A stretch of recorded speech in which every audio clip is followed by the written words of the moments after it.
Welcome to Harrisburg, the capital of the great state of Pennsylvania.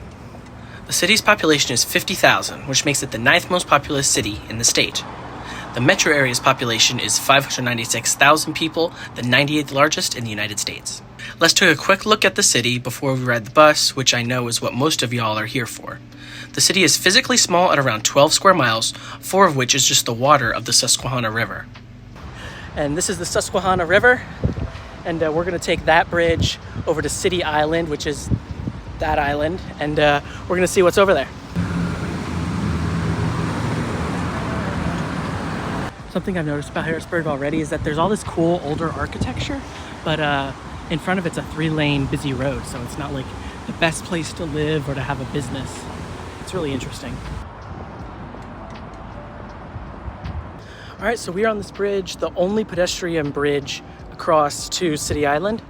Some of the other bridges have sidewalks, but this is the only pedestrian and cyclist only bridge.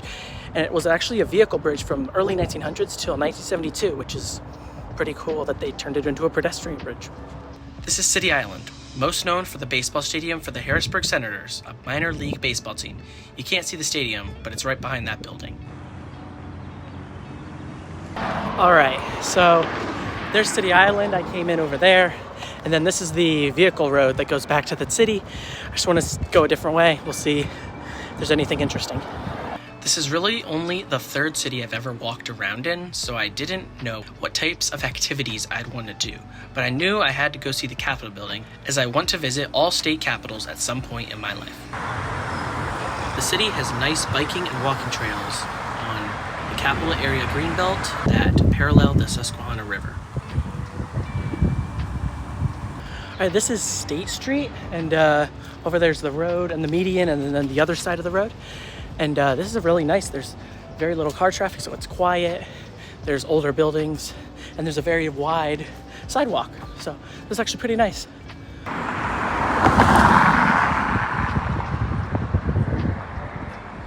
All right, there are so many churches on this street. There's one back there, there's one there, and there's one there. It's kind of crazy. I guess, you know, when this city started, this was probably like the main part, like where everything happened. So of course, all of the different churches, the different denominations would have their respective churches. Very interesting. All right, and here's the reason it is called State Street. Right there is the state capital of the great state of Pennsylvania. It's probably the second best state out after Virginia, of course, you know, but it's not a bad state.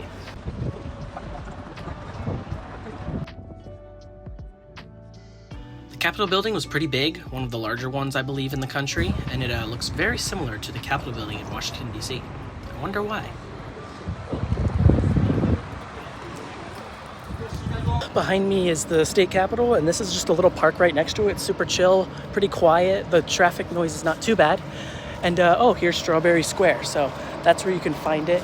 The bathroom is actually down there by, what road is that? 3rd Street and Walnut. Just walk down 3rd a little bit, and you'll find it.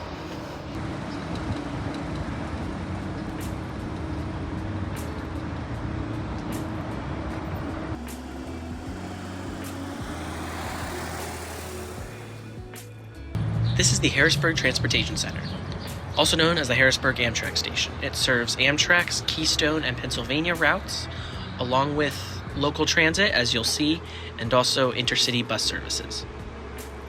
All right, so now it's time to go to the hotel that my family's staying at. Harrisburg is a cool little city, definitely a lot cheaper than Philly or Chicago or DC or New York. Its vibe is kind of hard to tell in 2 hours of walking around, but it's interesting. It has the corporateness of a big city with like the I'll put it on screen, but it's like the really big buildings built more recently, which are just directly opposed to really old buildings built in like the 1800s. So it's a really interesting dichotomy that I know other cities have, but I haven't really seen it personally very much. All right, I'm about to take bus 8, all the way out to a Walmart, which is pretty close to the hotel. However, there's no sidewalks from the Walmart to the hotel, so I'm probably gonna have to get an Uber. We'll see how much that costs. Outside of cities, Pennsylvania is really unwalkable, and I'll talk a little bit about it later. But yep, so we're waiting for bus 6. It should be here in about 10 minutes.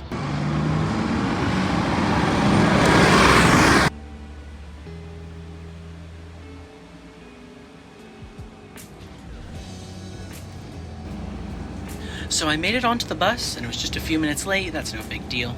We went through the Allison Hill neighborhood, which looks somewhat run down.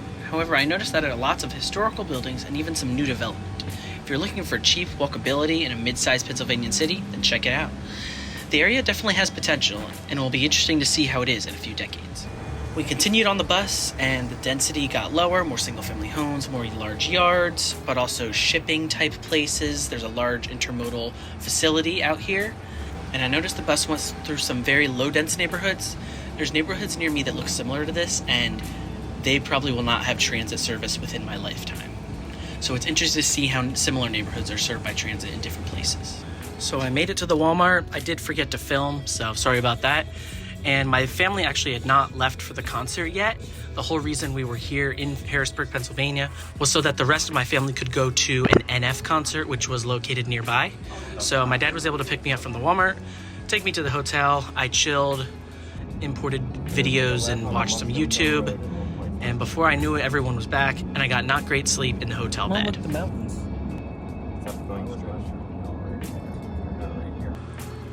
This is a fitting name, because Pennsylvania is the Keystone State. I don't think I noticed this highway yesterday. So Pennsylvania is kind of a weird state. Pretty much all of the cities are historical and are far more walkable on average than your average city in the United States. However, once you actually leave the cities and towns into the suburbs and the exurbs and the rural areas, the amount of walkability falls away very quickly. New suburbs, such as my own, generally have sidewalks and wider trails for cycling and passing others. However, suburbs built in these northeastern states, such as Pennsylvania, just did not build sidewalks next to roads when the roads were originally constructed, making walking dangerous even if it was already impractical due to distances. Both sets of my grandparents live near Philadelphia, and I've also seen the same trend out there as well. Whenever I go to places outside of the DC area, I realize how much of a bubble living in the DC area can be.